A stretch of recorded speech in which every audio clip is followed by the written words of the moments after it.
everybody, and welcome to this edition of the O'Hara News and Editorial on this Wednesday, the 20th of January, 1915. And tonight we have a very special guest, Chris Good, a man who has just recently, I say just recently, I don't know, but has been the target of feminist censorship from our friends at the Huffington Post.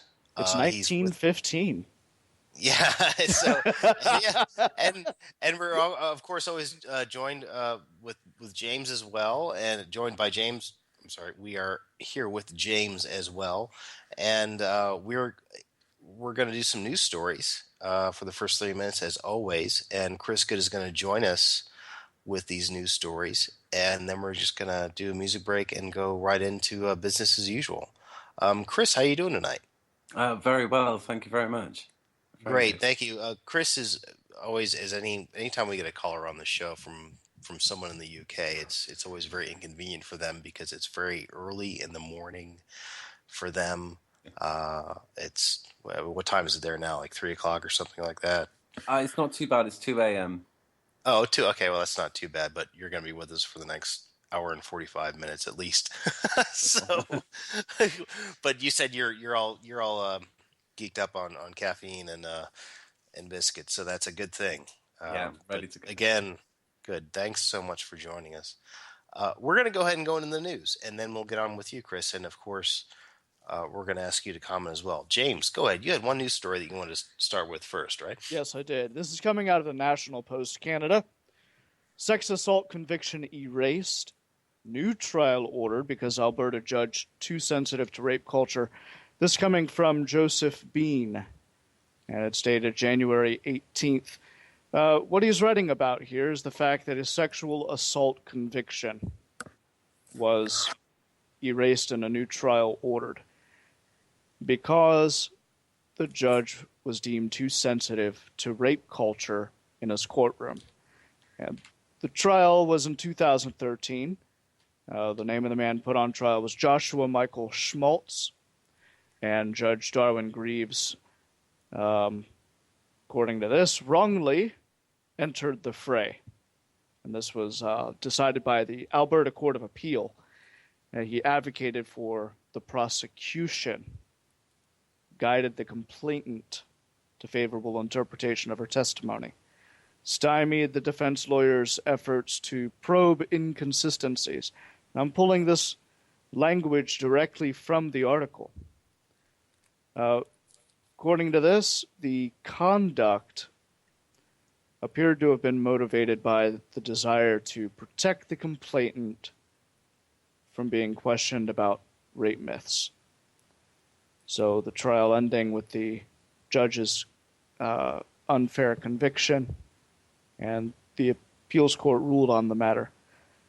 Now, in steps Elizabeth Sheehy. I think we've all heard that name before. This was the same individual who has advocated that women get off scot-free for killing their husbands.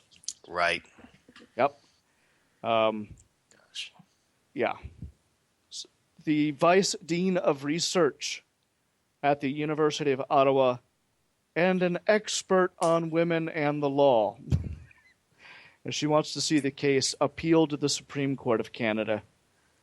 Quoting her, clarify both the judicial responsibility and the boundaries of appropriate judicial intervention for the benefit of women who experience sexual assault, so they know they can what they can realistically expect if they are to take on the courageous role of complainant.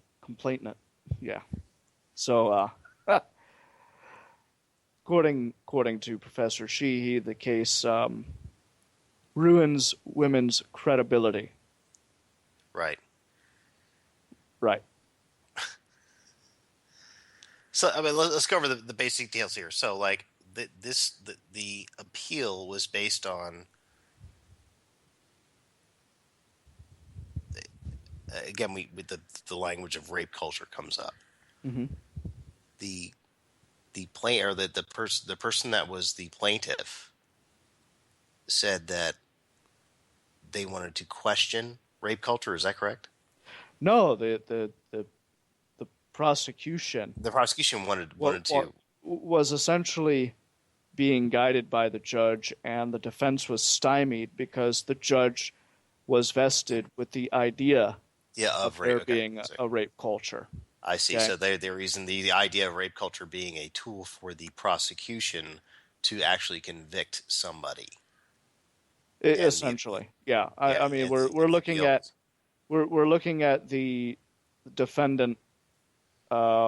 His rights were essentially violated because he was not able to ask question the the types idea of of rape. questions. Right. No, not even that, but to actually ask the types of questions that would need to be asked of the plaintiff in order to have a defense.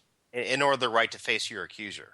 Right. Basically. Exactly. So, right to say, okay, you say I did this to you, Right. but wait a minute, I have this proof that says that I didn't do this to you. Oh, but wait a minute.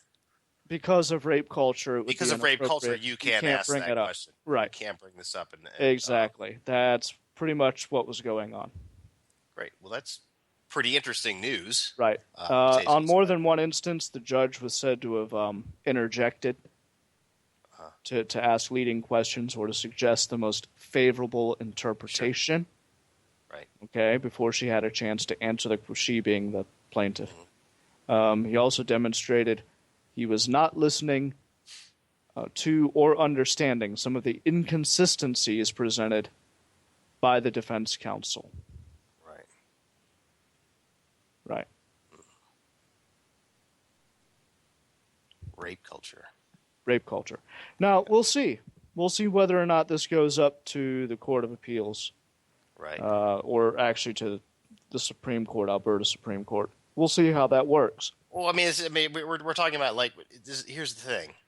When we're talking about this thing called rape culture, we're talking about strictly and entirely an ideology. It's not something based on fact. It is a concept that is almost entirely made up by people who honestly believe that we live in a world where there is a rapist behind every tree, and every man is a potential rapist, and that we live in a culture that espouses rape. Where now we're not saying that the guy is innocent or guilty or anything like that. Keep that in mind. What we are saying, however, that's not the case of point here, especially with the appeal. It doesn't matter. The case of point in this matter is that the process was not handled in a non-biased manner. Right. Okay. Right. So, this, if it goes to appeal, they may go ahead and say the conviction holds. Or if it goes to the Supreme Court, they may very well say the conviction holds. If so, they're going to be ruling on. It's going to be an extraordinarily important ruling. So remember this. Remember this story here in 5 or 10 years. Well, I mean, the ruling is this ideology? Does this ideology hold weight in court? Can we actually use this as a tool to keep someone from defending themselves from a conviction? And that's basically what the gist of it is, right? Right. Which is, well, I mean, of course, you and I think it's crazy. We'll see. Yeah. There might be a whole lot of people moving away from Canada here in about 10 years. Sure. Oh, if you can't defend yourself from a rape accusation, because if you dare try to do so, then you're touting, quote, rape culture. Right. Then just defending yourself, just trying to actually just basically, it sounds to me like if you just try to produce evidence in front of a court, then someone could say, a prosecutor could say, hey, you're all about rape culture, so what you're saying is just doesn't hold any weight. Even if you produce proof or want to cross-examine your accuser, heaven forbid you should ever want to do that, then you're guilty, basically. Right. So what do you think of this, Chris? Well, I'm only really now reading the link to the article that you sent, but I think what seems obvious to me is that within courts we're seeing that bias is coming in where really we only need to be focusing on the evidence before us and making sure. I'm a very big advocate that of evidence-based, not assumptions, but opinions and conclusions. And obviously, if anything is coming into court that is favourable to either men or women against evidence, if evidence cannot be properly and effectively presented, then that's something that needs to be looked at. There we go. But this is the world we live in. We see this in other courts as well, family courts. Now, of course, the rape culture is coming in. So we're very much, there are pressures from society, and that is going to influence everybody in the courtroom. What we need is for the courtroom to be a place where all preconceptions are put aside, and we look at the evidence in an objective manner. And from what I'm reading, that doesn't seem... Which unfortunately is counter to the feminist claim that logic is in fact a tool of the patriarchy. Oh, sorry. Counter to that. Oh, you bamboozled me then, I'm afraid. Well, what I mean to say is that an evidence-based judicial system, like the one you would hope would be put in place, is actually considered a patriarchal construct. Oh, I haven't really ever come across that, but we would.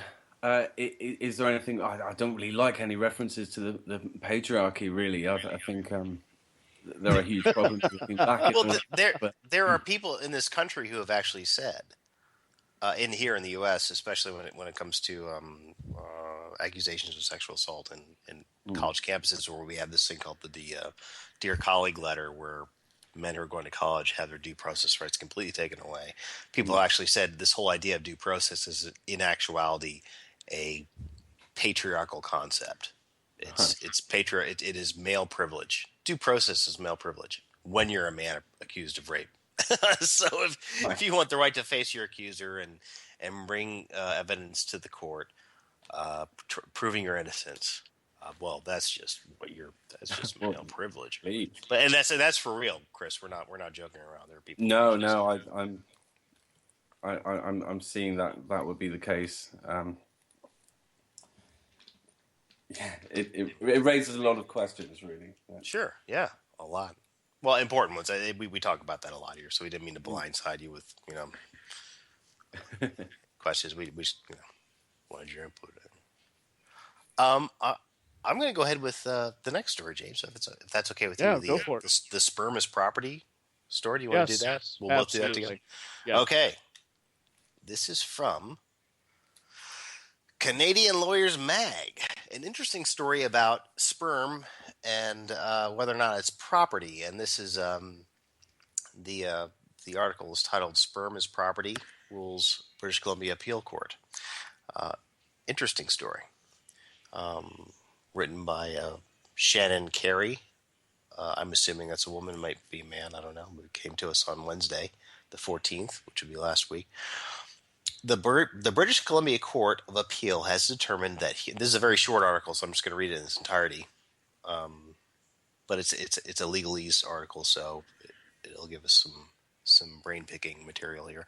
The British Columbia Court of Appeal has determined that human sperm is, quote, property under the terms of a provincial statute that regulates the storage of goods. The court ruled against the University of British Columbia and found it cannot rely on an exclusion clause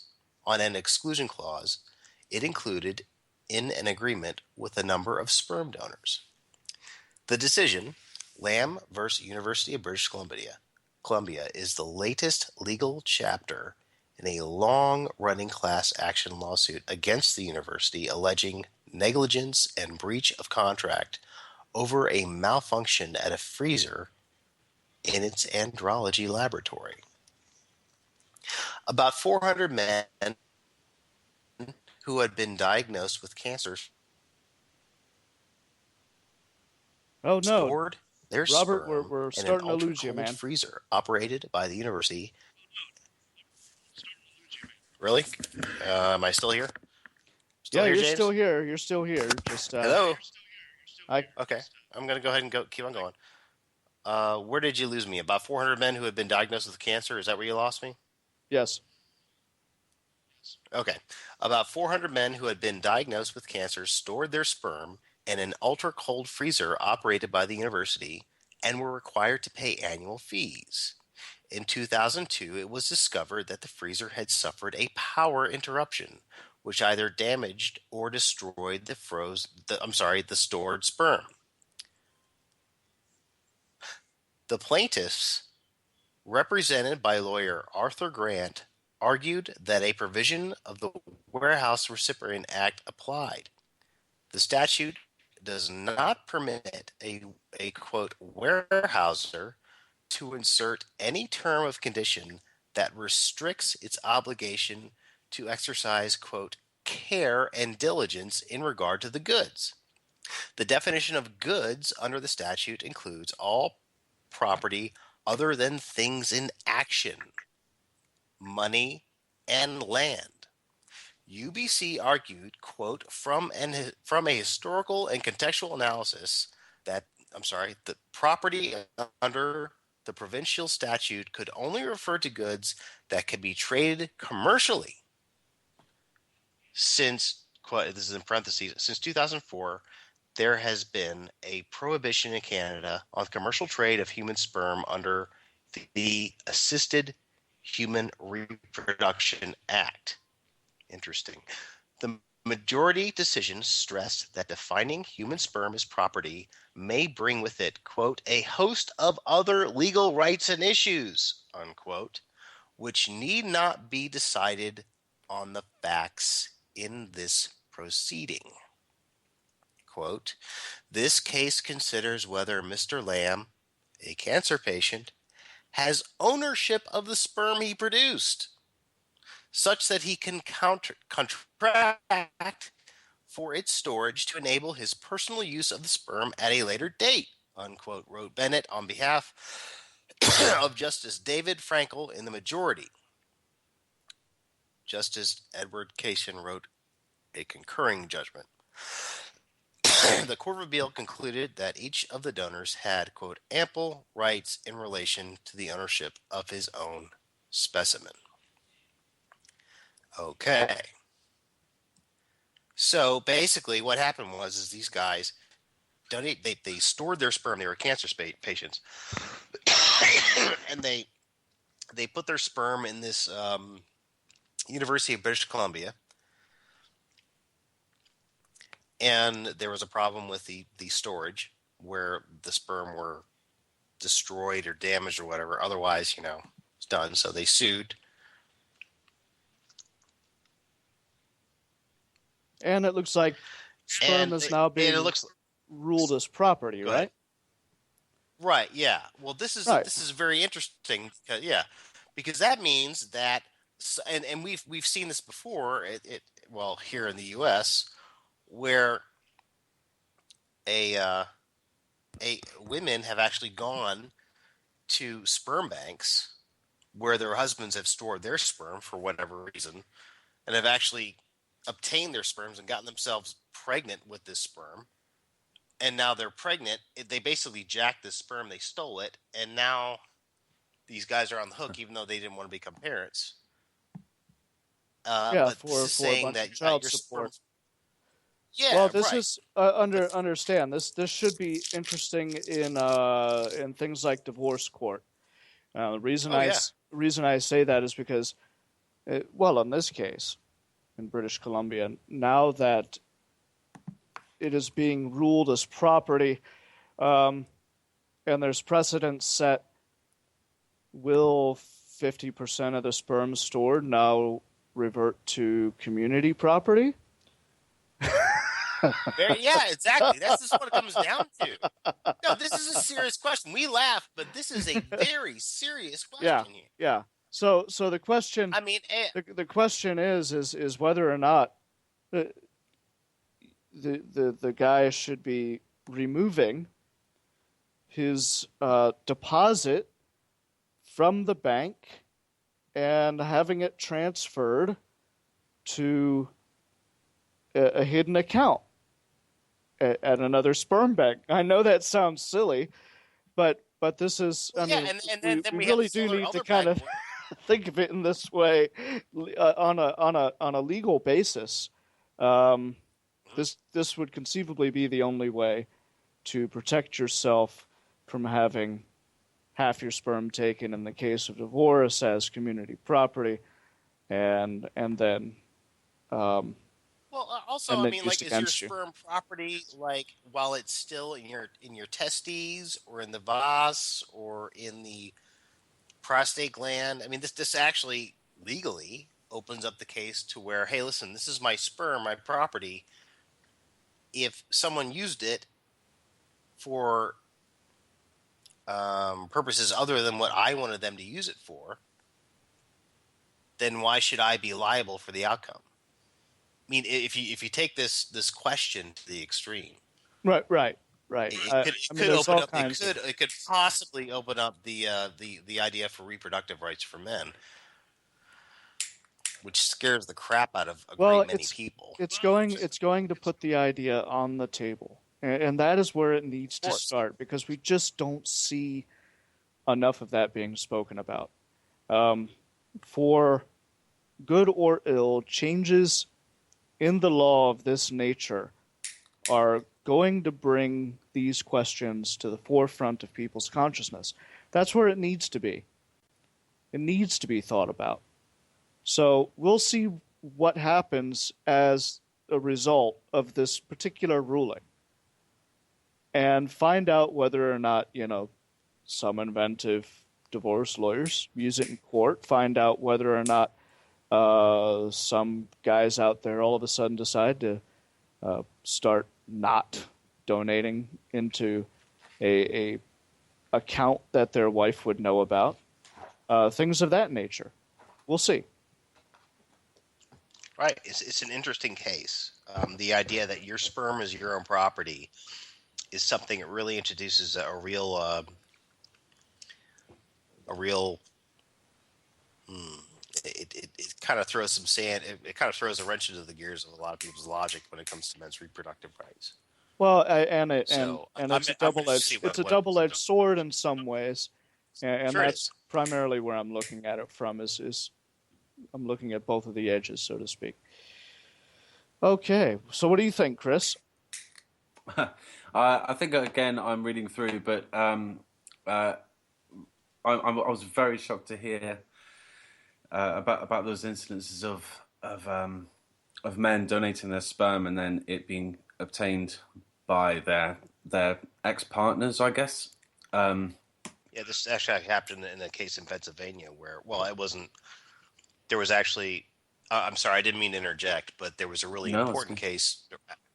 important case in Pennsylvania that happened a couple of years ago. And we covered it on this radio show, where a woman who had been divorced from her husband for several years, they had both agreed to fertilize some embryos and Right. have them frozen before she underwent cancer treatment. And then during the course of her cancer treatment, the marriage went on the rocks and they got divorced and whatnot. But these embryos still were there. He did Right. not consent to reproduce with her. He actually had something put in a clause that actually said that he somewhere in the contract with the storage facility that had these embryos, he said that they would be they actually said they would be destroyed after I think a year or two if they hadn't been used. The storage facility actually kept them for a number of years, 4 years, and she was actually able to go and get these embryos, these frozen embryos, and have them because the cancer treatment left her completely unable to have children, infertile. She was in her early 40s at the time. Mm. She was actually to get these embryos and against his will had them inserted into a surrogate mother, and she actually reproduced with him against his will. And there are other ample cases where women go and they forge signatures to get their ex's frozen sperm or whatever and get pregnant by them and actually get child support. Now, in this case in Yeah. Pennsylvania, the court said, well, she's not asking for child support, so we'll let the legislature take care of that problem if it comes about, which of course we all know it will come about Yes. as soon as the first medical bill comes in for the kid. So it was a huge, I mean, it was just a huge slap in the face for the idea of men actually having any kind of reproductive agency at all. But this is really interesting. This idea that sperm is actually your own property and that you should have control. If you can sue for damages if the property is damaged, why are you liable for what happens if it's actually stolen from you? Of course. Yeah.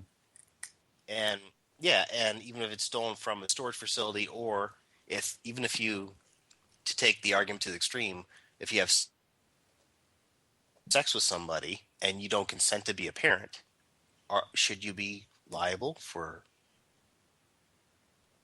child support in this case? If 18 your years quote of child property is not being used? Yeah, right.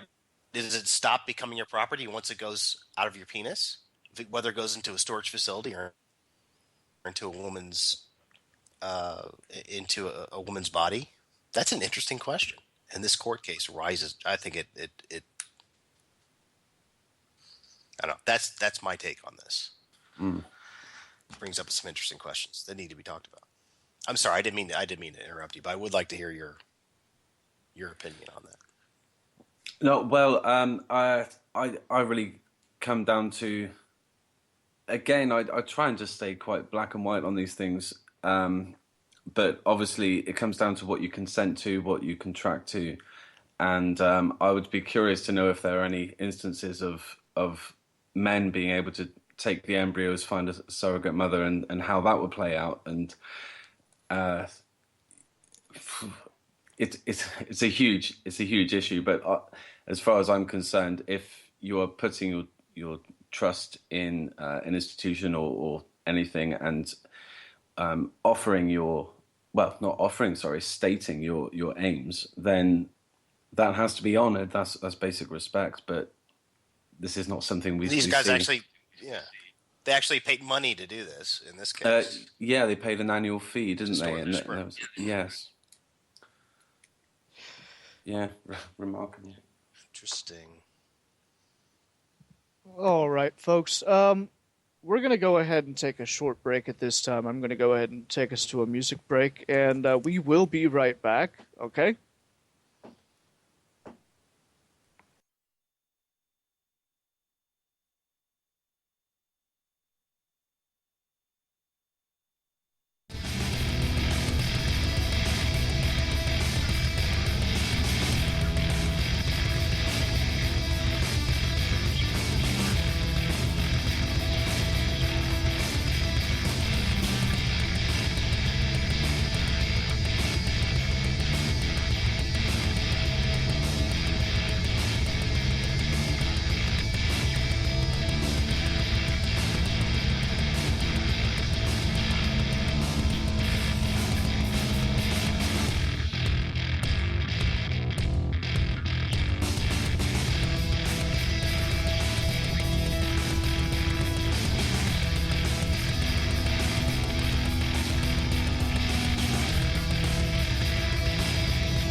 And we're back with James Huff and Chris Good. And we did have one more news story that we want to talk about. We had some technical problems we wanted to clear up before we continued.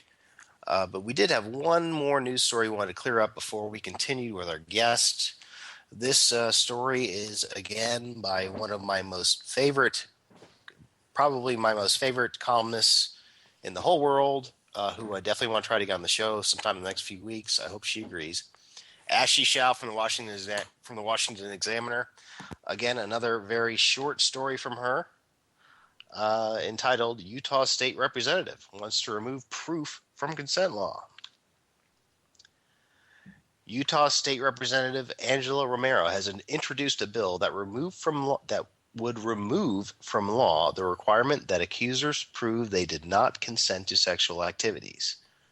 HB 74 seeks to change the definition of consent under Utah's sexual offense law, removing the requirement that accusers prove they did not consent, quote, when the defendant knows the victim is unconscious, unaware the act is occurring, or physically unable to resist. At first glance, removing the need for proof may seem fine, as the accuser is supposedly unable to consent. But then, how were they made aware of the alleged attack? The accuser's testimony would then be evidence. If an accuser knows or believes they were attacked while unable to consent, they should already have some proof the attack occurred. Removing the need for any such proof does nothing but open the door to baseless accusations.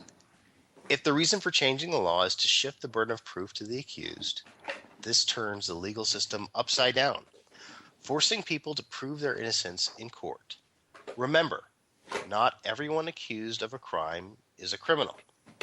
Moreover, the new definition would remove the consent requirement, quote, when the defendant knows, unquote, the alleged victim is incapacitated. But how does one prove such knowledge without also proving the accuser didn't consent? At best, this law does absolutely nothing. At worst, it opens the door for more unchallengeable and false accusations. Representative Romero did not respond to Washington Examiner's inquiry. Ashley Shao is just really coming out in force in recent months. She is one of my favorite recent red pill recipients, I think. Definitely want to get her on the show sometime. She's a young commentator for the Washington Examiner. I think she's been with him for no more than 2 years now, but she is just really tearing up this whole rape culture hysteria in higher education, and she has definitely got her ear to the tracks as far as what's going on with this erosion of due process and the burden of proof concept in our judicial system. And again, this is another one of her short articles that she seems to be writing every day. She's just brilliant. And this particular article about doing away with the idea that this proof of consent thing, this is a trick. This idea that, why should an accuser have to prove something if they were, quote, unconscious or incapacitated? Well, hold on a second. First of all, you have to prove you're incapacitated. Second of all, how can this person defend themselves from such an accusation if the burden of proof falls on them? They can't. And this is the big problem. And it truly does turn our entire justice system on its head. But this is the goal that we see, that I see, and I'm sure that Ms. Shao sees with these feminist ideologues when it comes to accusations of sexual assault.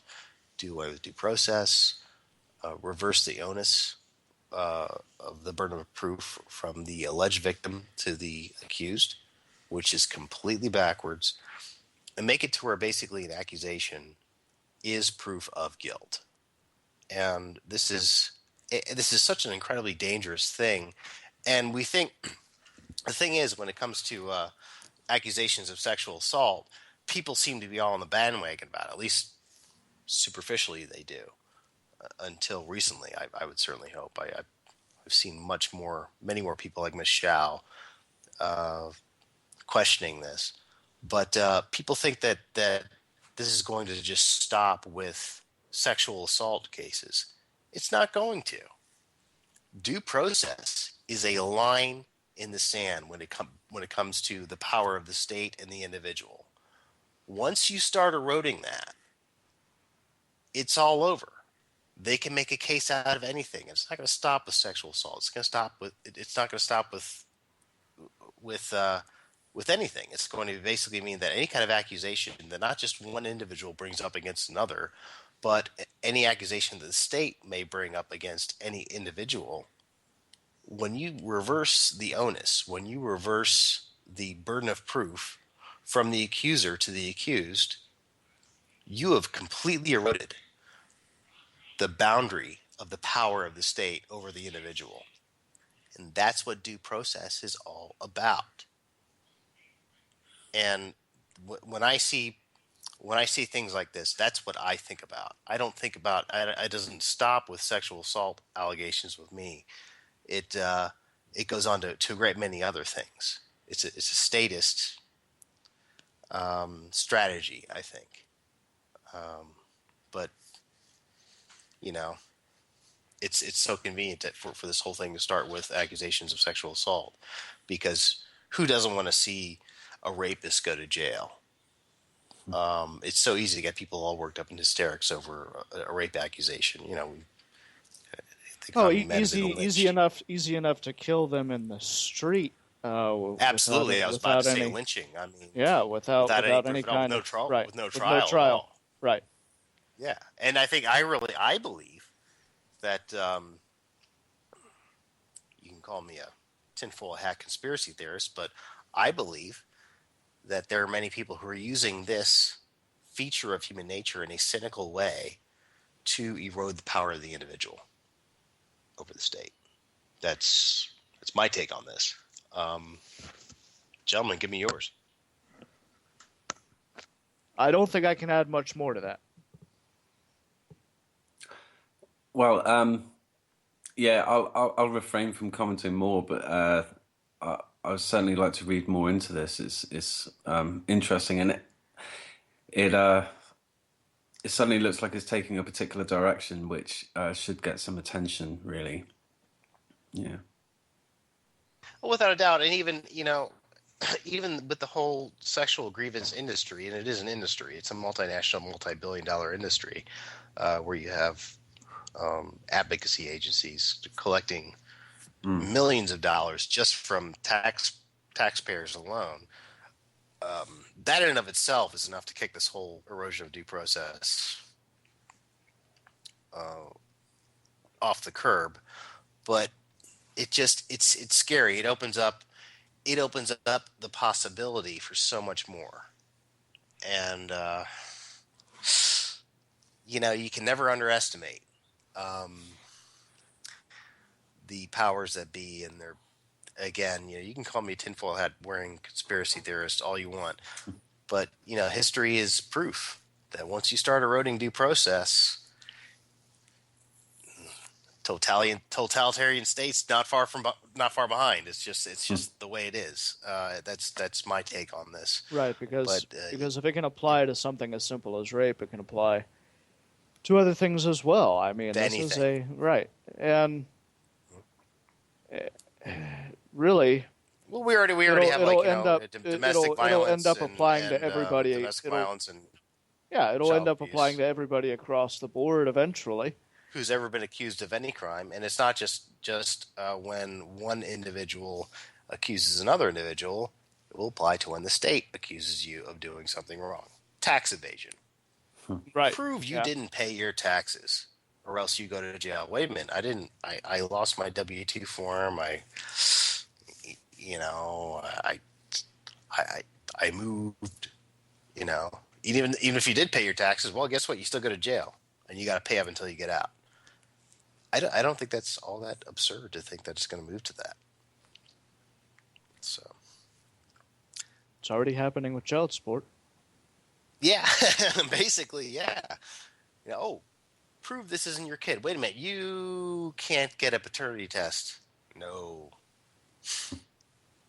illegal. You already signed the birth certificate. Yep. For the dad, and now of course, in France, and I think increasingly in England, they're pushing towards actually doing paternity tests illegal. So it's amazing how these things start with gender relations and accusations between men and women, and how our society's natural propensity to protect the female sex, I think, is being used in a cynical manner to do away with basic protections for the individual. Again, this sounds like, for many people, this sounds like a tinfoil hat wearing conspiracy theory, but I think there's something going on there. Maybe to you, Chris, this might sound extreme, but No. I think no. Okay, yeah, it's just because reading your stuff. We talk about this kind of thing a lot at AVFM, and a lot of men's rights activists talk about this a lot. This usage of a man's natural desire to protect women being used in a cynical manner in order to take rights away from men, and in order for the state to get more control. Yeah, no, I've been reading a lot of what's on A Voice for Men. Yeah, I think there are elements of truth to all of these things, and sometimes ideas can be taken to an extreme and take them away from the plausible argument and the plausible concern, and that's. But yeah, I do agree. This addresses a lot of what Warren Farrell has written in one of my favorite books. Does feminism discriminate against men? And yeah, it's addressed in that. So it's a subject with many layers, isn't it? Sure. Dominoes, we might call it. Yeah. Let's we talk about the news a lot, and we definitely want to get some callers in here. So, James, I'm wondering if we could do another quick music break. We'll announce the phone number. The Actually, number let's is 214. let's announce the phone number on the hour. Okay. Yeah. If you want to do that. Yeah. Yeah. For now, I'm very interested to hear about what Chris has gone through. In his Sure, time absolutely. recently. Let's go ahead. Yeah. Yeah, it's 9:45 right now. So let's go ahead and start with your interview, Chris. Okay. Yeah, first of all, we're actually very informal here. Things happen and whatnot, but let's. I want to welcome you to our show. Thank you so much for joining us. It's a pleasure. To be interviewed. Great. Again, Thank thanks you for for having staying me. up so late. Sure. Now you started. When did you start? Here's the overview of your story, as we understand it. You wrote several articles for the Huffington Post, and the Huffington Post isn't like a lot of other news outlets. It's kind of like a collective of blogs. Basically, It's people write posts, and it's very inclusive for the most part. But you started writing articles because you're a very competent writer, and they were attracted to you, and your articles became popular. And then you kind of got under the skin of a certain type of Huffington Post writer or the editors, namely the feminists, because you openly started criticizing feminist ideology in your writing. Is that basically what happened? Yes. Well, and we'll go in chronological order here. We'll try to so we can explain to our audience what happened to you. Yeah. So tell the story. Yeah. Well, okay. So I decided at the end of last year to go back to freelance writing, and that's when it started last year, right? Yes, about October, November. And how were you invited to write for the Huffington Post? Did they call you up? Did they email you and say write for us, or how does that work? No, I was just looking for exposure initially, Hmm? and the Huffington Post. I realised that well, I was approaching everybody to be honest, and so magazines I'd written for in the past, just on men's interests and health lifestyle issues, such as Ask Men, which I believe is more popular over there, Sure. as online men's interest. So I was going back to old connections. I was approaching the Guardian in the UK, and then the Huffington Post came up, and I felt that might just be a good place to experiment with some different subjects and write more freely and see what took off. So I pitched an article to them, and they accepted me as one of their bloggers. So from that point, Right. it was well, actually, in their introduction email, they told me I wouldn't have to pitch anymore. That I was just welcome to submit my next blog post, my next article to them. Mm. Um, and they actually made a point in the email, and I have the email that they were really after controversial pieces and things that would spark up debates. They wanted to see writers commenting to each other and responding. So I submitted a few pieces on relationships and parenthood, and then something got under my skin regarding feminism. I got to that point. It was the He for She campaign, and Oh. I I really wasn't setting myself up as somebody that wanted to jump wholeheartedly into anti-feminism or gender equality debates, but it was just the subject of my next article or piece. So after pitching it to several other publications, the original article I wanted to write was about how He for She was taking the wrong approach regarding gender equality, and how the correct way to look at it would be to looking to equalize men's and women's rights. That the Guardian, despite a very feminist voice, wouldn't publish the piece. Neither would other mainstream media. And to my surprise, the Huffington Post just put it through. They didn't question it. And so before I knew it, my first gender equality article titled "Why Feminism Needs to End: It's Time to Work Towards Equality," it just blipped up, and and they printed it. And then it took off. But it didn't start as you just sort of started writing about men and women and relationships and men's health issues. But this particular issue with the he for she thing, you said, wait a minute, I want to write how I feel about feminism and this ideology, and in Yes. particular this he for she campaign, and they just decided to go ahead and go with it. What This is interesting about the Huffington Post. This is something I don't understand. I think a lot of people don't understand. How does their editorialship work? I mean, it seems like a really interesting organization that isn't really. I Yeah. mean, it seems like what is it? Because like, is there do they have an editorial board? Do they actually have? Or is it kind of like they have a bunch of moderators like men's rights, like Reddit or something like that? Or Yeah. how do things get published on the Huffington Post? If you can give some insight Well, they on how have that their works. well, from what I know anyway, they have their staff writers. So that would consist of Right. the editors for each section. It's very much run like any other publication. Right. But what they do is while they have base articles which are written by their paid staff of the Huffington, they also invite anybody well that they approve to offer their blogs, and that's what gives them a broader readership and many the probably the flesh on their website. That they take care of the bones, they put the opportunity there, and they promote it as a way for writers to start up and gain initial exposure. So they rely very heavily on their bloggers, but they also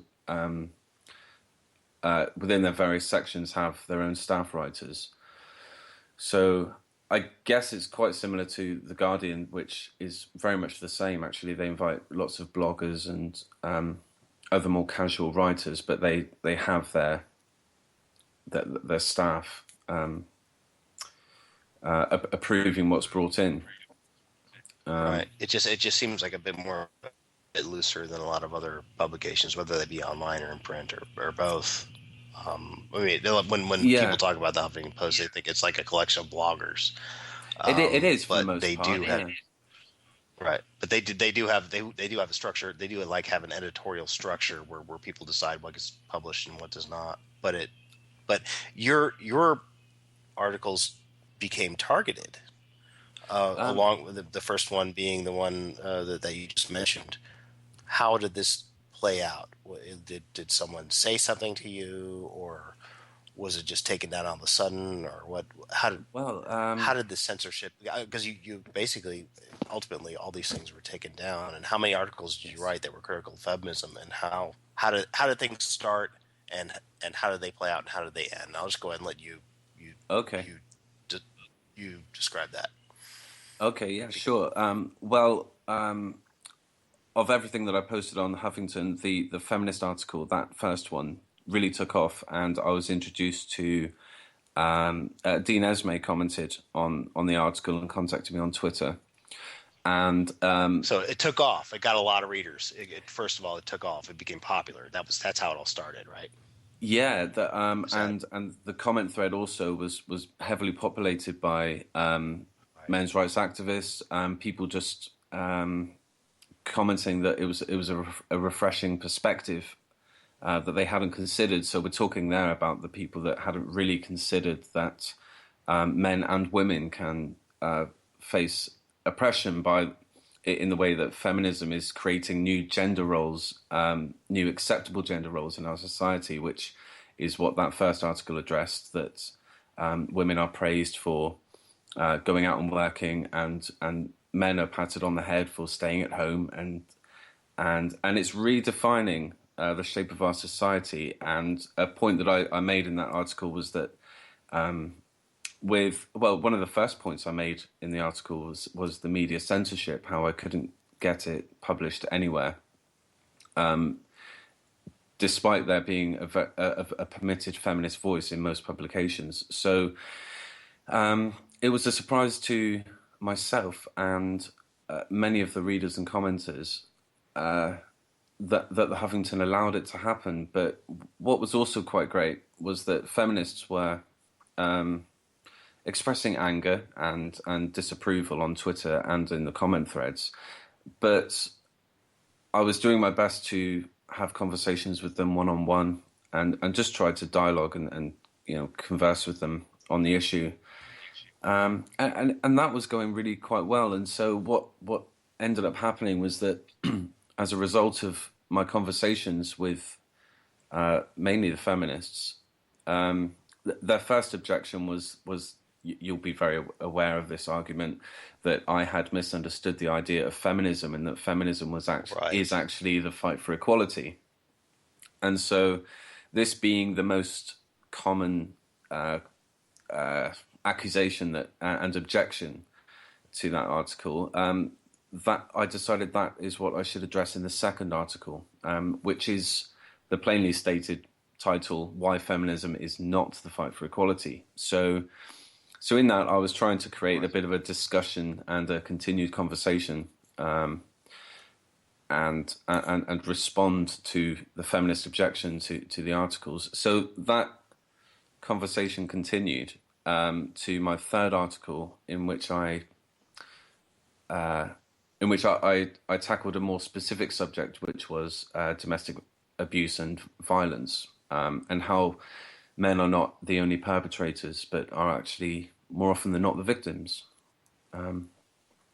which was the last article for the Huffington Post. Yeah. Okay. So let's talk about the philosophical journey here.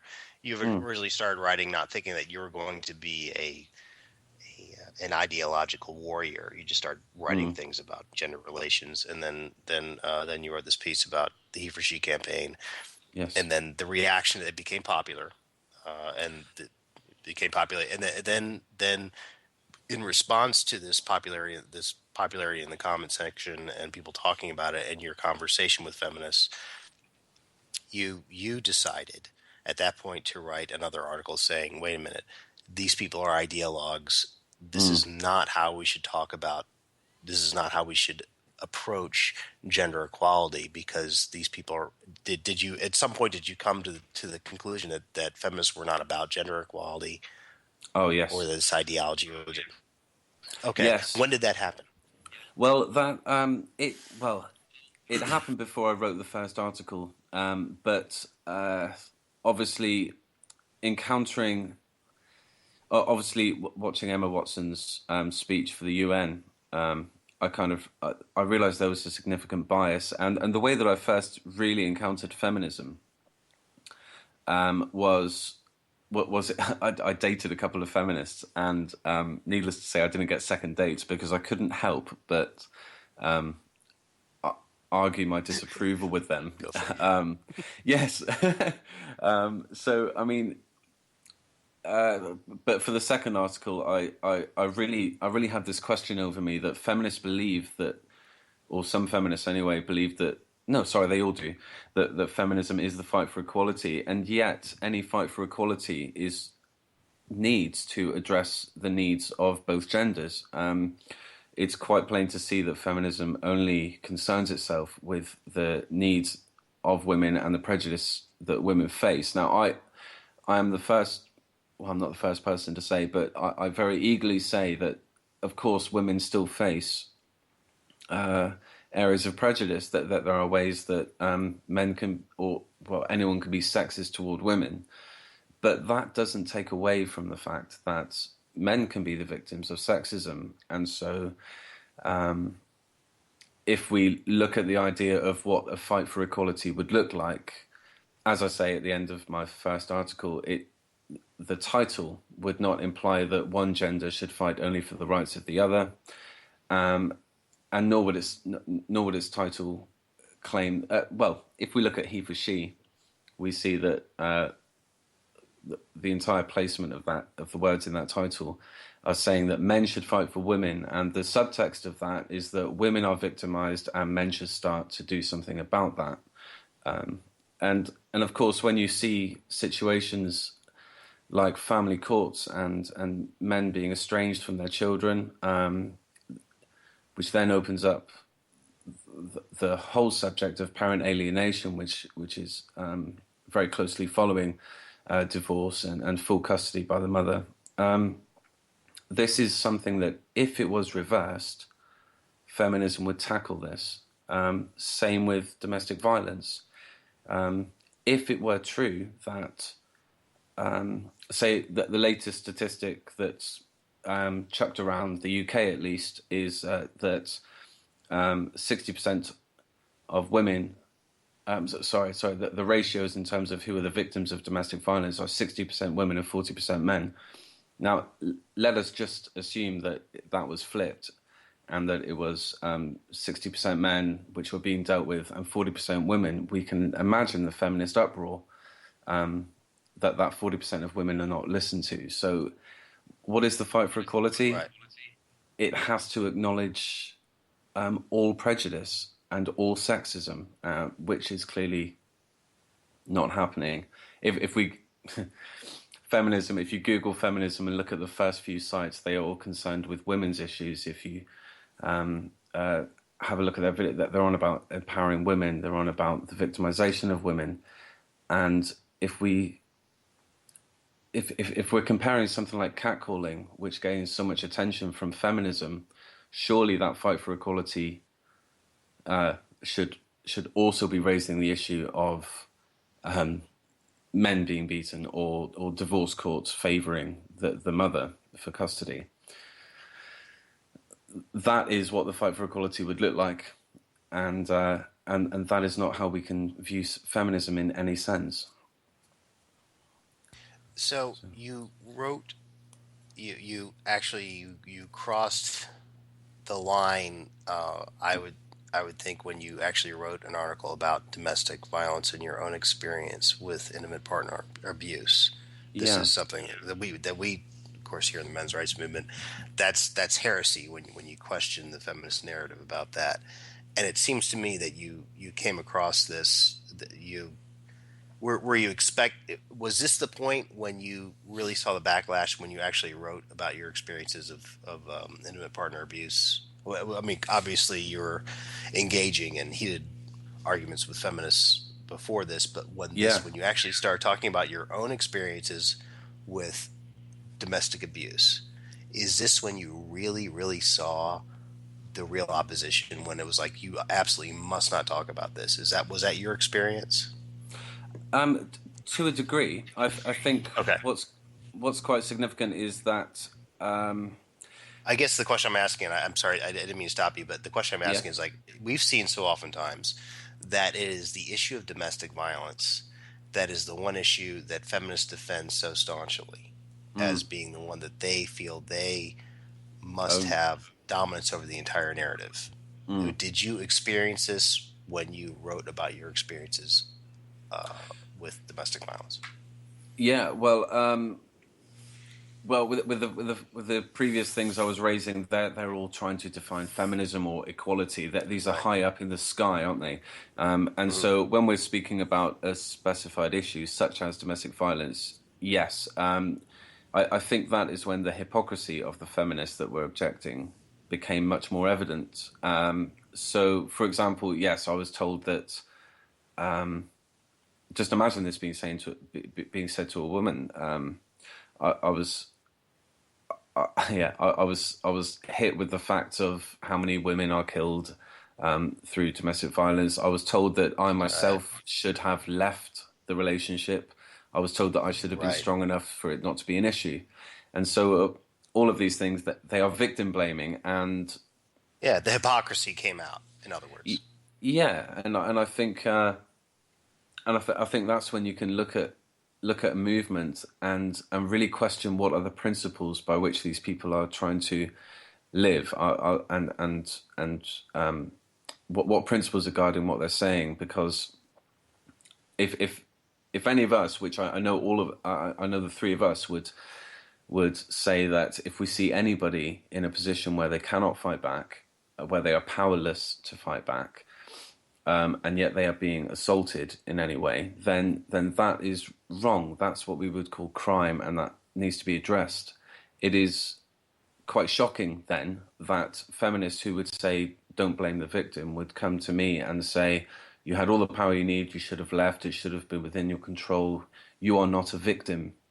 And yes, the hypocrisy came out, and of course something happened with that article, because that was the point where they all disappeared. That was the final straw, where a particular feminist, and I forget her name,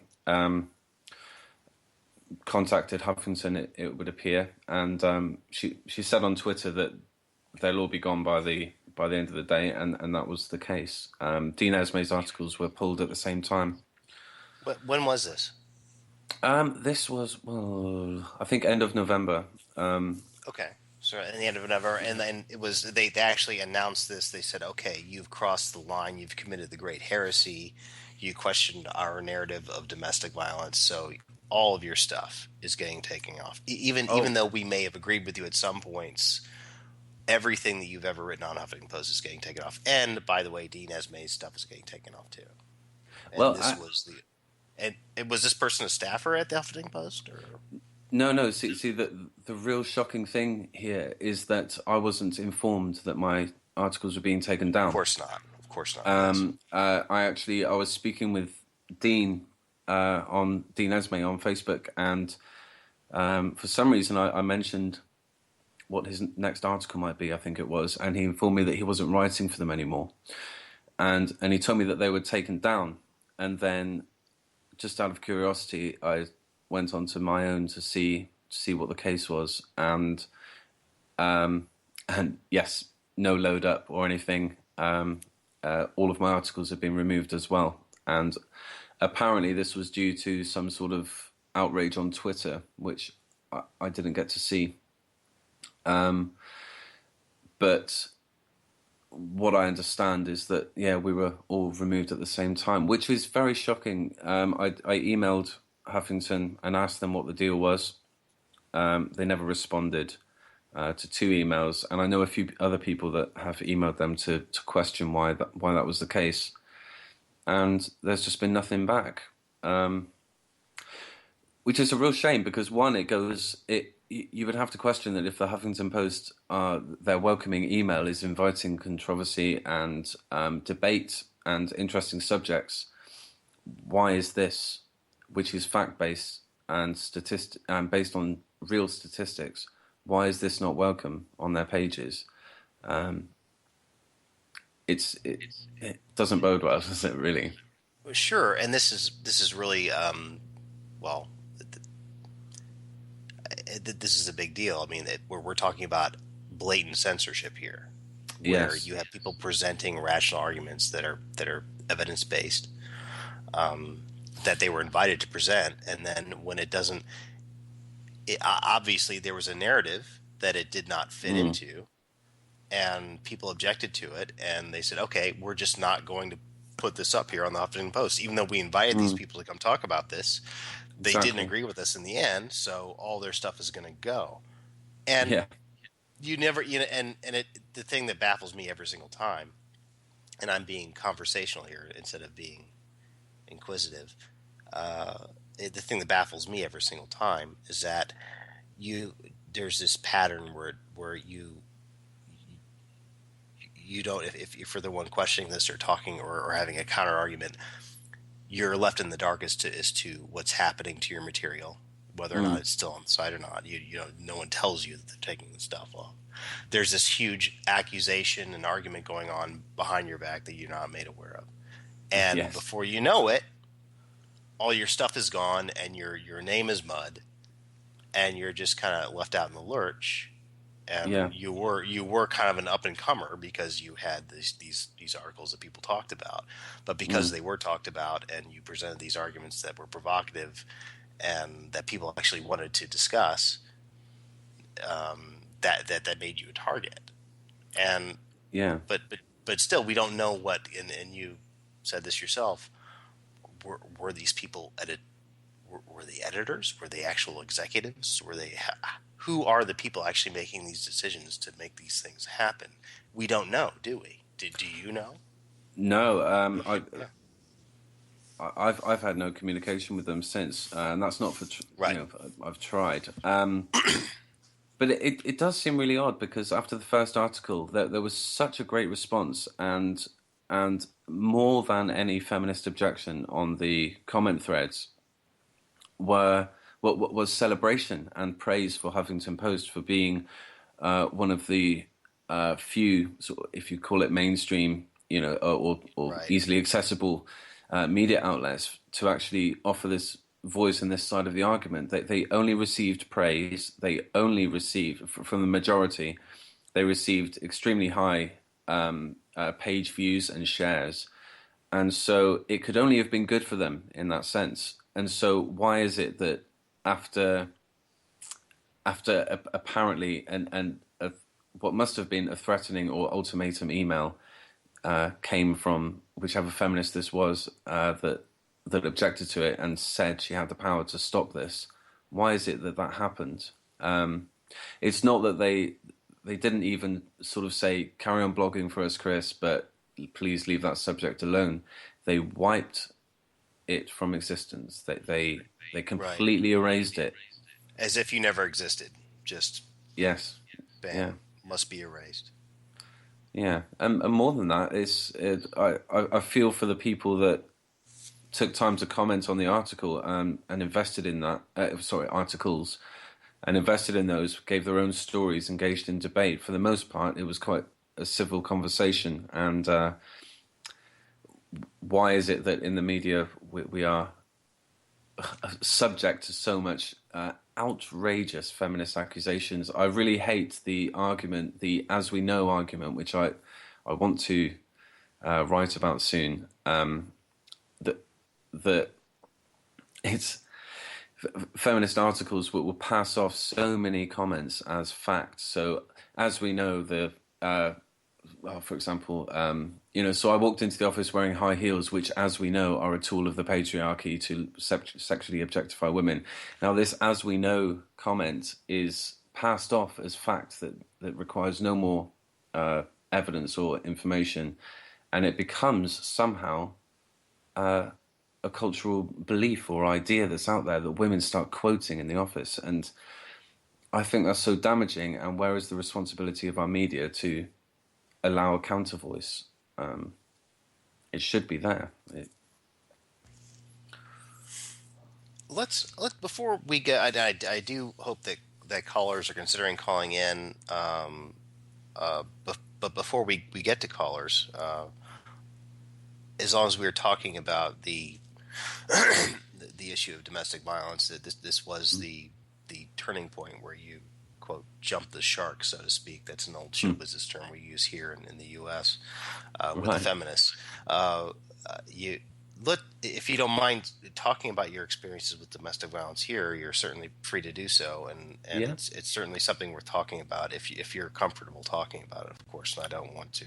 Sure. And I'd like to spend, if it's okay with you, just spend a few moments, well, more than a few moments, maybe 5 or 10 minutes or so, talking about your experiences with domestic violence, because I think that anytime a man gets a chance to do so in a public venue such as we have here, it's healthy to do so. Tell us what you wrote about with your experiences of domestic violence, or just in your own words, what happened in your experiences, what prompted you to write about it, and how did this unfold? If you could just in your own words explain or just describe your experiences with intimate partner violence with your ex-girlfriend. Yeah, not a problem. Well, of course, domestic violence or I wish we had Aaron Pizzi here right now, but we don't. Oh, I know. James. Yeah. I'm going to try to channel her now, but please just go ahead. If you could just explain maybe the start of the relationship and how it unfolded, and what you gathered from it. Sure. Well, I was, my experience of intimate partner violence, domestic violence, whatever you may call it, it's certainly not the most extreme. But just a side note, a female that I was speaking to told me that she went to a domestic abuse support group, and she felt that her experience wasn't as extreme as others, or what you may view on TV adverts and things, which it's actually on one of the first domestic violence websites that you'll find that things are often not as extreme, but they as depicted on adverts. But it is domestic violence, and so it is a legitimate problem. Now that's addressing women. So of course, all women that experience that in any sense, they are eligible for the support and the understanding, and that should be the case.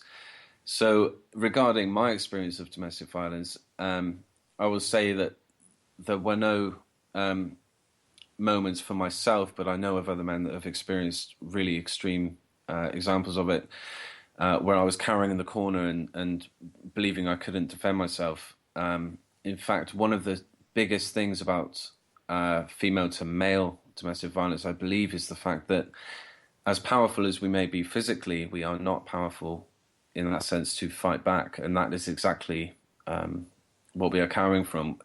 So my example that I gave in the article was one time when my ex-girlfriend now, we were having a disagreement in the kitchen. It escalated to the point of raised voices, and in just that moment, I suddenly found my nose bleeding because I'd just been punched in the face. Now, that, oddly and bizarrely, I'm the one that taught her how to punch, just in case she ever needed to defend herself. But so I found myself punched in the face, and I left. And I ended up walking in the street. I went to the shop. My nose was bloody. And the point I make in my article is that some people stopped me and asked if I was okay. My t-shirt was stained. It was quite a significant bleed. I'd taken a good smack. Now, one is that I didn't admit to it being my girlfriend, and that's another thing I've faced in some comment threads, that I should have said that it was my girlfriend. I should have told people about this. And of course, we know many victims don't, do they, male or female? And there are many reasons for that. But so, yes, I was powerless in that sense. I was told I should have told the police. I lied and said it was a bunch of guys that hit me. On the flip side of it, my girlfriend was still at home, and our housemate returned home to find her crying and blood on the floor. And he insisted on phoning the police until he realized that she was the one that had punched me, that the blood had come from my nose as a result of her fist. And that is the moment where he decided that intervention from the police wasn't necessary. So just from that alone, we can see that that there is not this expectation to involve the law or consequence as a to the violence when of there's women. a female perpetrator, basically, right? Yeah, exactly. And so, I mean, that is not the first time that she had hit me. That was probably the time when, post punch tutoring, that she had so effectively hit me. But there were many other times when in a disagreement she'd clock me one with a slap or a wallop. Now, there really isn't anything that I could choose to do in that situation. Like many men, yes, I had the power in each one of those moments to fight back physically. But of course, that is not acceptable. Yeah, you didn't. In actuality, the power is taken away from you, because if you had even done anything at all, the outcome would have. You may not even be talking with us right now. You might be in jail right now, as a matter of fact, if you had done so. Well, as you bring that up, one of my statements in the article also was that should this happen publicly, what would be the consequence to that? Would somebody tell her to stop? And there were two incidences where that I referred to in the article. One was when we were still together, and she lost her head again and smacked me twice in the face. Now, I didn't punch back, but I did push her away. It was just a defensive motion, but a girl on high heels toppled. And so the people that saw her hitting me and did nothing, but she fell to the floor. And despite their lack of intervention, there was a lack of intervention when she was assaulting me, her falling backward, me evidently now looking like the perpetrator of violence. It was me that was wrestled to the wall and ordered to wait for the police. So, I mean, just in that one instance, there's such, where was the intervention when I was being assaulted? And another one I referred to in the article, which you can now read on Thought Catalog, by the way, was when, after we broke up, she saw me in that same pub garden, actually, and threw my own drink over me after yelling a bit, and then put a cigarette out on my chest. Now, she stomped away, and she went to the bar. It was this victorious female moment for her, and I stood there. No one asked me if I was okay. All people did was sort of laugh at the drama and of course, always enjoy. Yeah, and of course it's not rocket science to know that had that been flipped around, had I thrown her drink over her and put my cigarette out on her skin, I wouldn't have come out of that, whether I was arrested or not, I would have come out of that very bruised after an assault from all of the other hero guys. And so but this is not uncommon. This is something we see on our TV screens every day. It is standard, yes. Yeah. Women ending a fight with a slap is a Hollywood moment. It's in all films, and the guy takes it. Yeah, when you say a fight, it's just a simple argument, not necessarily a physical altercation or anything where Mm, somebody does something wrong or damaging. Just a woman ends up assaulting somebody unprovoked, and she becomes even a heroine in some cases. exactly. A celebrated strong woman who is owning the moment. Yeah, she showed him, you know. And what it really comes down to is that we can all have squabbles. Couples are bound to have arguments. There are bound to be raised voices. There is a point though where somebody may choose to take that escalation past raised voices and into a physical assault. I would say if let's leave statistics out of this, but just let's refer to our own human experience. Have we seen more female to male violence in our lives? I would argue, most likely, that most of us have seen more women assault men or take that level, escalate it just that little bit more. And in that instance, the man has only a few choices. One is to do nothing. The other is to fight back. And we all know that the consequences to that, and that is powerlessness. And it is one that feminism allows. It is one that the fight for equality, if you're going to call feminism that, somehow allows and accepts that imbalance of power. And of course, we should be looking at it as violence. It's simply crime. It's simply violence. Let's take gender out of it. If we see somebody hitting or shoving or throwing plates at anyone else, that is taking the escalation too far. It's interesting to know, and I do want to take calls really soon, but something I like to point out often that what you just described, where if a woman is the perpetrator, of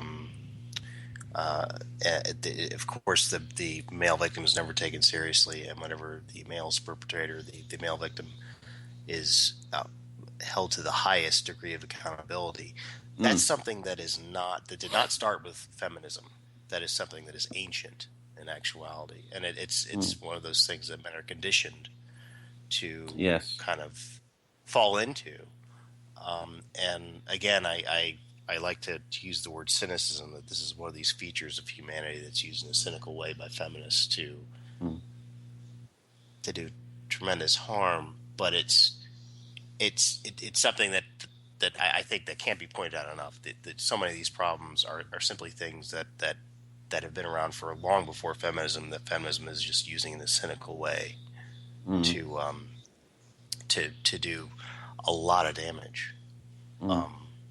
Just something I wanted to point out before we started. Yeah, no, I agree with you. Callers. I mean, what? So you agree with that? I mean, those are your thoughts as well. I would suppose. Yeah. I mean, that imbalance you're saying is not just down to feminism trying to achieve that. No, I would say that the issue there is that if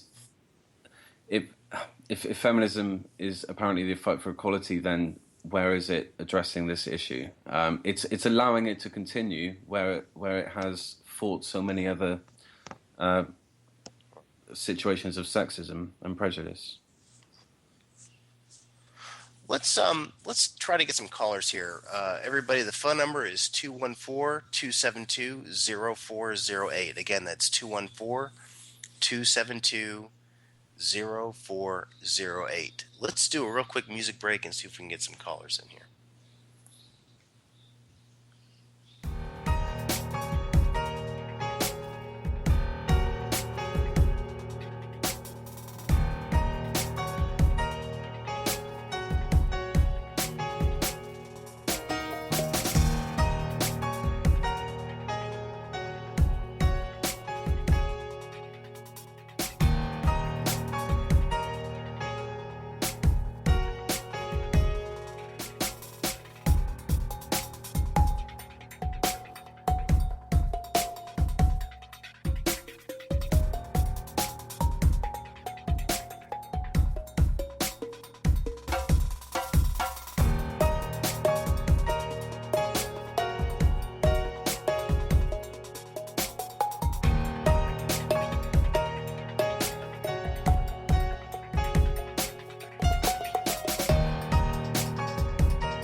All right, folks, welcome back to the O'Hara News and Editorial. Tonight's guest, Chris Good, is with us, and we do have a caller on the line.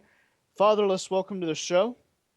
Hello, hello. Go ahead and ask your questions. Well, I have two questions. I guess this is for Chris, but it's really for everybody. It's sort of a story and a question. When I was in high school, we did our domestic violence unit, and one thing that kind of always stood out for me was they talked about how a domestic violence victim, and of course it's always a woman, would have bruises on her forearms, from being held down by a man. And, I never thought much of it, except about a year ago, I was talking to a friend of mine, and she's like a black belt in judo. And I was thinking about what it would actually require to restrain a woman who is trying to hit you without actually hurting her. And the first thing that I imagine most men would do if they were significantly stronger than a woman would be to grab her arms and just hold on to them so she couldn't punch you, And it struck me that that this particular thing was being taught in classrooms where they sort of, slipped it in there, like took something that could be an offensive wound and presented it as strictly a defensive kind of injury. Wow. That is a very interesting point. And I guess that was just sort of a thing for you guys to comment on. That's one of those things where you use the projection of someone simply defending themselves, a stronger person defending themselves from a smaller person who's trying to strike you. What's the most common thing you're going to do? You're going to grab their arms and keep them from trying to hit you. And oftentimes when you're in a violent altercation, that means you're probably going to bruise that person.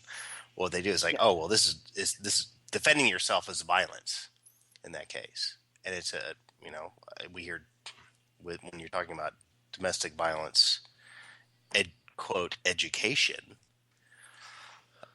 it is almost entirely dominated by the feminist narrative of patriarchy and men. All men are violent towards all women, and violence is something that all men hold above all women in order to get their needs met and to control all women. So, if you honestly believe that, it would, yeah, sure, it would make sense that you'd use that as a this business of, okay, this person's just defending themselves, but we have to turn this into a threat narrative, so we're going to use this mechanism to do that. That's my take on that. I think that really raises the whole idea of the education that we all get about domestic violence, and that's I don't really believe that we can to try and squabble amongst ourselves, the older generations. We're going to constantly be bringing examples to each other, and I think to address the fact that how we are educated about it, if it's coming from the feminist narrative, we are not addressing the idea that men can be victims. That should at least be said in education, because that's the only way that we can effectively educate for intervention and prevention. So yeah, I think that raises the question of where we may need to direct our efforts in our activism is actually to fix the problem for tomorrow, and that will eventually, I would hope, give future generations the opportunity to change legislation as legislation catches up with cultural understanding and acknowledgement. So I think it raises when you talk about reaching out in education, Chris, when I was talking to my black belt judo friend and talked about the injury on the wrist, she had no problems right away understanding what I was getting at, because she fights, every week with people bigger than her.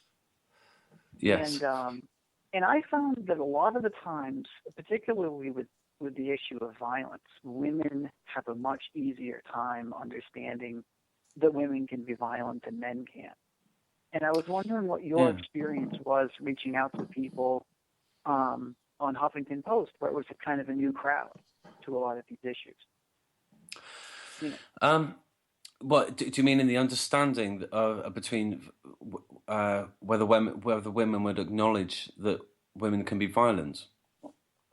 Two things: women acknowledging that women can be violent, but primarily that to some degree men have this image of women that they just cannot shake. That they really, you could call it pedestalization, but a conception of women that because men build their identities around protecting women. Yeah. The idea that a woman is not worthy of protection threatens their identity to the core, so they do everything they can to deny that. And I was wondering, in my experiences, it's easier to talk about this stuff with women, but you've been talking to a different crowd, and I was curious what you experienced over in Huffington Post. Well, most of the conversations I've had actually are with men who. The people that have really approached me are the men who wanted awareness of this, that they do not have the perception that women are victims and need protection. They need protection from women. And of course, there is this ingrained thing within us, isn't there, within us men, to protect women. So we would all jump to the aid of women. I saw it a couple of months ago in the street, a couple arguing, and I was very ready to intervene if the guy started to physically assault her. I don't know why I didn't intervene when she started to shove him. And of course, yeah, I think more than anything that I encountered in terms of discussions I had were from. Yes, women acknowledging that. I have actually been violent. If I asked a woman, have they ever been hit by a man? More of them said no to that, and then they would acknowledge but they have hit men themselves and know that their friends would hit men, and so yeah, there is this knowledge within the women ranks. I think Erin Pitsey. I read something. I'm sure Erin Pitsey actually commented on this, that women know what women are like. In this sense, but they won't admit it to outsiders. It's a quiet knowledge. But more than anything, I think I encountered the relieved victims that were male who were glad that this message was getting out there. So, do you think that these men that you reached out to, did you get the sense that you might have been the very first person that they had seen talk about this on a major platform?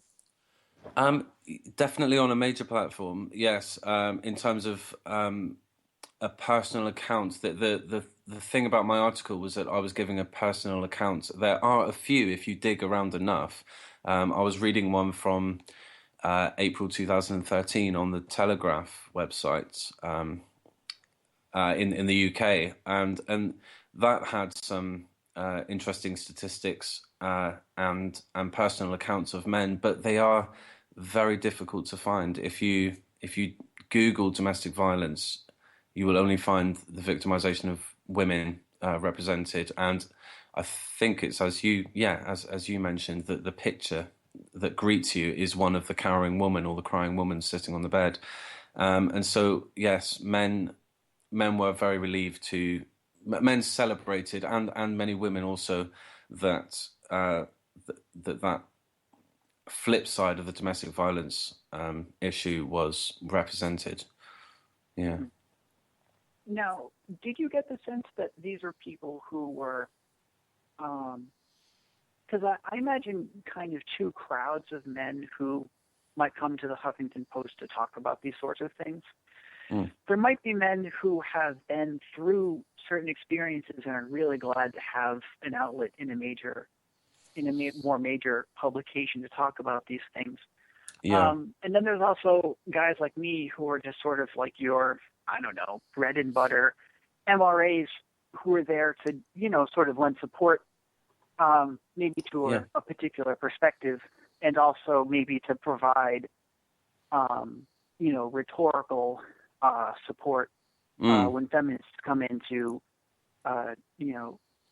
come in with their normal talking points, Yeah. And I was wondering, what kind of shape did this discussion have? Like, was it, because I find a lot of times with these conversations, maybe the first hour or the first couple of hours, you get one group of people coming in, and then, by the second or third day, you have an entirely different group of people, and the conversation derails to a totally different place.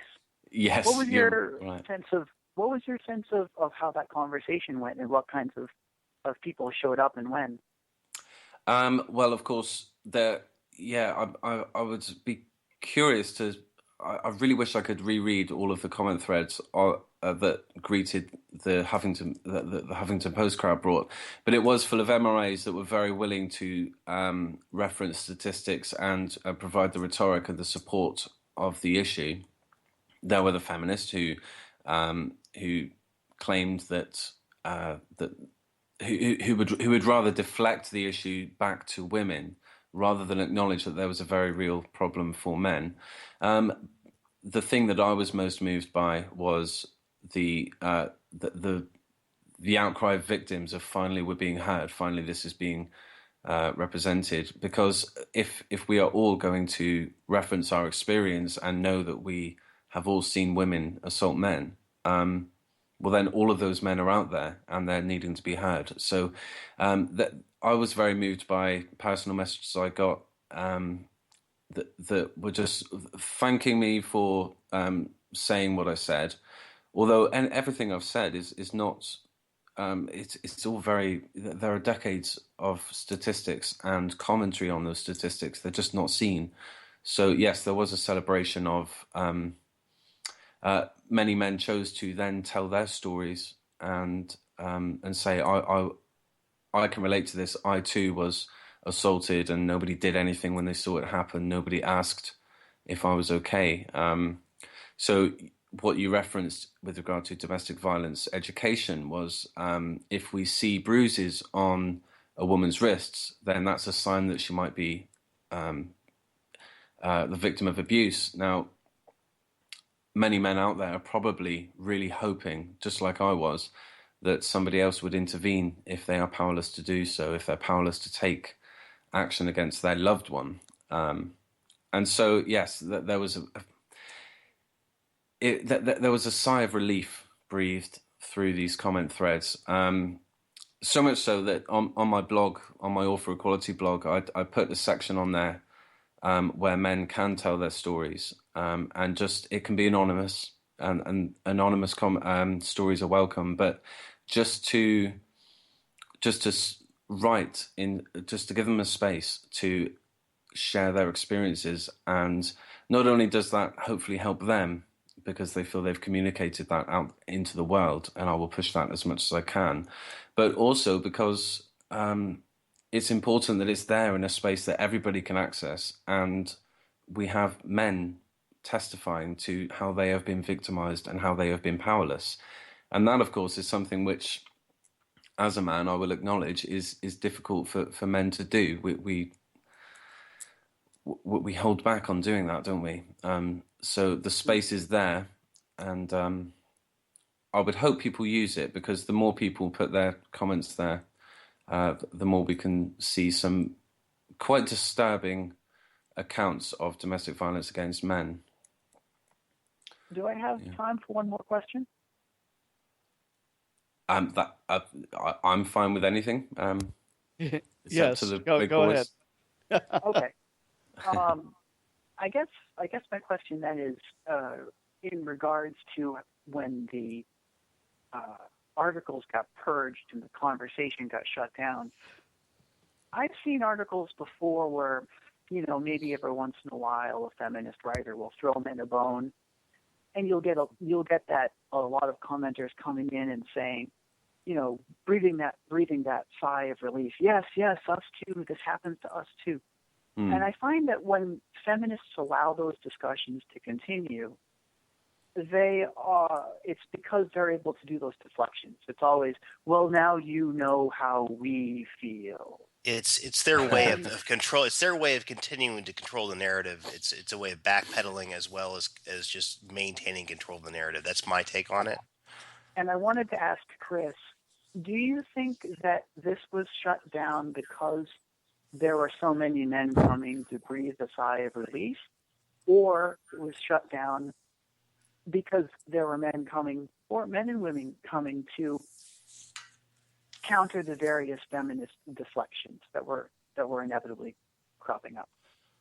Well, again, I don't exactly know what the real objection was. I do know that it came from feminists, and from what I can understand from my interaction with feminists, is that they have a very strong, that they are trying to push a very specific message. And I think, again, Erin Pitsey would be the one that would comment on the fact that there is money in this, there is power in this. If you own the cause, if you are the victim, then as feminism would make of women, then you are the one that gets all the funding. They lose their the entire weight of their argument if they are to acknowledge that men are the victims too. So, in terms of throwing a bone, like you mentioned, on some domestic websites, you will see the picture of the abused woman. You will see that it states that it is for women, and they may throw in there a little statistic that men can be victims too. But the bigger problem is against women. And so, yes, it is throwing a little bone. It's acknowledging what they must acknowledge, but then doing nothing about it. Again, this raises the question of whether they are the true fight for equality. No, if you can acknowledge that people are victims and not do anything about it, then I would question that status. As of late, I have gotten the sense that there is also, and I say as of late, I mean, like, since we've been having what I believe to be a fair measure of success in challenging the feminist narrative, as far as the public discourse is concerned regarding domestic violence. I get the sense that there is an insurance policy motivation, I guess, if that's a correct way of putting it, where I think they're getting to the point where they know they can't lie to all the people all the time, and so therefore they're kind of saying, okay, but we're going to say, okay, we never really denied this ever. We always did pay lip service to this, when in fact they did not. I think that may have something to do with it. That's maybe, again, that might be the paranoid tinfoil wearing hat conspiracy theorists in my head. But it's hard to say how intentional people are. You're sure. saying so that 10 years from now, when this blows wide open, feminists, and it will blow wide open. There's no doubt about it. People can go back. Look, we were on top of this issue 10 years ago. And then exactly. And they just have to make sure APFM is buried in the internet searches, so it always looks like a misogynistic hellhole. Exactly. Okay. Do you think that the average sort of like, because Chris, James, Robert, like, I mean, there's a lot of money in maintaining this narrative, but do you think there's enough average sort of coffee shop feminists who to come in and feel that strongly? How do I say this? They're going to be motivated. Like, that motivation for the money is only going to motivate a select few, But like, to keep a comment thread deflection effort going, do you think there's enough? What do you think motivates the average coffee shop feminist?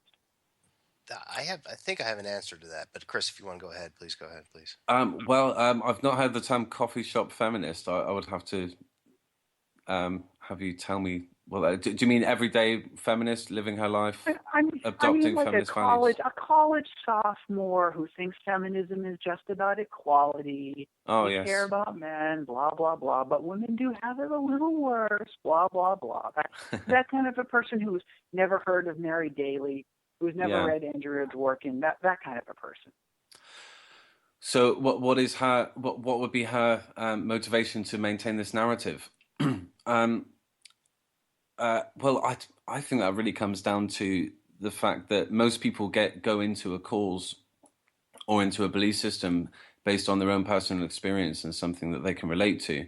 So whether that is just something they've heard a lot, everybody has seen victimization to some degree, and if they're brought into the belief system that feminism has the answers, it's much like one might regard religion. If this has the answers, and then you adopt everything after that immediate need has been met, and you do so without so much discretion as to what and questioning about the rest of the values. So once I referred to this a little bit in a post on my blog, which is about how we adopt a few core beliefs of something.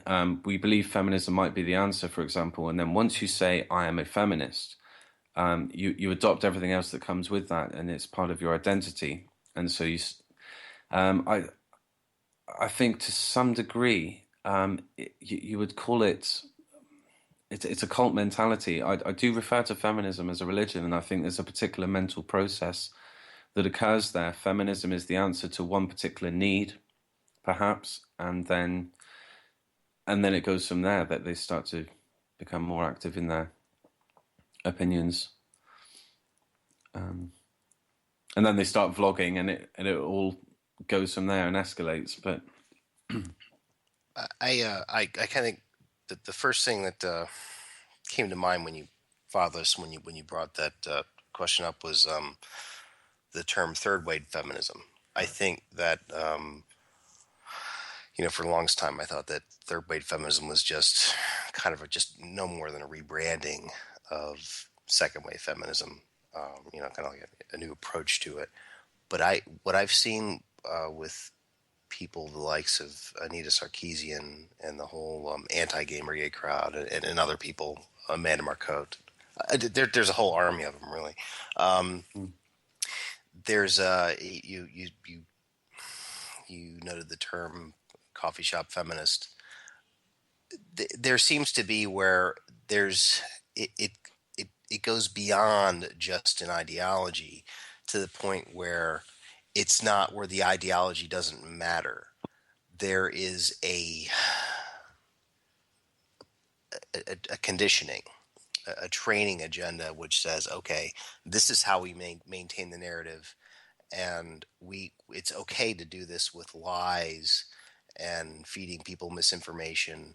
That's all good because we know we can make money and gain political power in doing this. And that's perfectly okay to do that because we're feminists and that's what we do. That's where I think the whole thing, of course, you have these people that, you could say are, quote, coffee shop feminists that really think that feminists are all about gender equality and this is what we're fighting for and this and that and this and that. But these same people are totally comfortable with shifting their ideas and changing their definitions of equality to suit whatever needs present But they don't themselves even at the realize moment. it when they do it. They don't even realize it when they do it. They're trained not they're trained not to care when it happens. It's all okay they're as not. long They're as not thinking. Yeah, not thinking. They're not thinking from a set of core principles. it's You know, it's the ultimate the ultimate application of the idea of the ends justify the means, and that makes everything okay. It makes everything okay to even someone who may think they're being completely egalitarian or fair. So, once you insert that in people's minds, anything is possible with them, as long as you're defending the ideology. That's what comes to mind with me. I mean, does that, James? Actually, I'd like to hear your opinion on this. Oh no, it's okay. Go ahead. I mean, well, Father's just brought up core principles, and you and I have talked a lot about this this business of ideology being the justification for any kind of means necessary in order to support said ideology. It's I think that feminism, the question was that Father said, at what point does the average coffee shop feminist get to the point where they take the red pill, so to speak? Well, they never will, because once you instill this idea that everything is okay as long as you're supporting this ideology, because the ideology is unassailable, anything is possible. You can do Well, it's like anything. a computer program that can only reference one line back. Right. Instead of running through all the principles from the very beginning every single time through the argument, they only go back 2 or 3 lines and just forget all the shit they were saying 5 minutes ago. Exactly. Yes. And that seems to be, Chris, when I say third wave feminism, that seems to be what the intellectual habits I see going on with sort of, whereas even second wave feminism, sure, they were crazy, they were whacked out, but well, of course they're doing the same thing we're talking about here, but at the same time, it was a definable ideology. They had this idea of the patriarchy theory and stuff like that. They went beyond more than 2 lines back, so to speak, as you just said. But with this third wave thing, it's incredibly shallow, which gives them tremendous freedom. That's just how I see it. And maybe I'm not making complete sense, but No, that makes sense. I mean, second wave feminism doesn't seem to make much effort to hide its, virulent hatred for men. And it just follows that those principles, warped as they are, through their logical conclusion, leading to the, destruction of half of humanity. And maybe you're right. I mean, maybe third wave feminism is beginning to carry that out, which is only possible if you don't realize that that's what you're actually doing. So you have to kind of keep forgetting what you said 5 minutes ago. Right. And it's okay to forget what you said 5 minutes ago, because as long as you're defending the ideology, as long as at any particular minute your ideology comes out on top. But that can only happen sometimes as long as you forget 5 minutes prior. That's what an ideologue does. They pick first they pick their side, and then they pick their principles. Right. Yes. That's a good point. Yeah. Chris, where do you want to see these conversations go? Over the coming years. How do you want to see? How do you want to get more people aware of these kinds of issues and talking about them? Because us MRAs can talk to each other forever. Who cares? Well, that's but actually you reached a whole bunch of new people. So. Yeah, that's a really interesting point. It's something that I addressed in one of my blog posts, which A Voice for Men put onto their site, and it's that I kept sitting down and thinking, what was the next article I would write, and the fact is that it has all been written about before, and by much greater researchers and writers, and so. Yeah, where can this go? If to squabble on comment threads and take the fight back to the feminists that are commenting there, I think that's important. But I think there's something else that we need to do, and that's not to focus so much on the anti-feminism, but we do not need the permission of feminists to start acting on the statistics and acting for the causes and the victims that we know are there, and the way I sort of picture it is that we can try and tear down their steeples, or we can leave them to it. Unfortunately, I've started to understand that they are here to stay, that they're much too powerful. They are a Goliath, but instead of throwing our pebbles at that constantly, we perhaps need to start. Moving forward in how we can provide support and become active in changing the lives of the men that are victims. So I don't know. I think I would like to pull away a touch from the anti-feminism, although that does need to be continually confronted, and to instead start to address the issues and act on behalf of the issues and the victims. So, for example, a point I keep making is that anti-feminism is not newsworthy, it wouldn't seem, and neither is it going to get us published in mainstream media. What if, on the other hand, some very significant causes, charities, and there are some already, and movements started to happen that is newsworthy. I fully believe that a community that is exposed to many posters for a support group for male victims of domestic violence, if the community grew used to seeing that the posters are there, they're going to start getting used to the idea that the problem exists, and that is perhaps a way to sidestep the censorship that we see in the media. What if we just start acting on what we know? I do compare this to, I was a Christian for 10 years. I no longer am, but I studied the old the movements in the church, and the Catholic Church became so strong, and the Protestant Church was down in the ditches. And I compare this to feminism and the men's rights movements. And the Protestants couldn't bring down the Catholic Church, but they grew in their own right and are now of equal stature. Maybe we can start to put our efforts into just becoming strong in our own selves. I don't know if I entirely made sense there, but no, it I sounds hope like you you're get what I talking mean. about building parallel institutions. Yeah, you're exactly. Well, that was perfect. Thank you. Yes. Yeah. Yeah. Well, for example, the change in my thinking is that my first article on the Huffington Post, which you can now read on Thought Catalog, was entitled "Why Feminism Needs to End. It's Time to Work Towards Equality." The last article that was published on A Voice for Men is titled "Let Feminists enjoy their ivory towers, and we'll get on with creating the change," or something like that. And I think I've come to realize that feminism is here to stay. It's very powerful, but how can we instead begin to work around that and that parallel institution, build that up? Well, Chris, I'll make a statement, and maybe you can comment on that. Actually, gentlemen, I must say we need to end the show pretty soon. Yeah, but that's okay. But please go ahead and ask your question, and we'll see if we can wrap it up after that. But I just want to let you know that we're going to have to make this sure last thing. There's something to be said for like edging off the anti-feminism a little bit and focusing on building parallel institutions.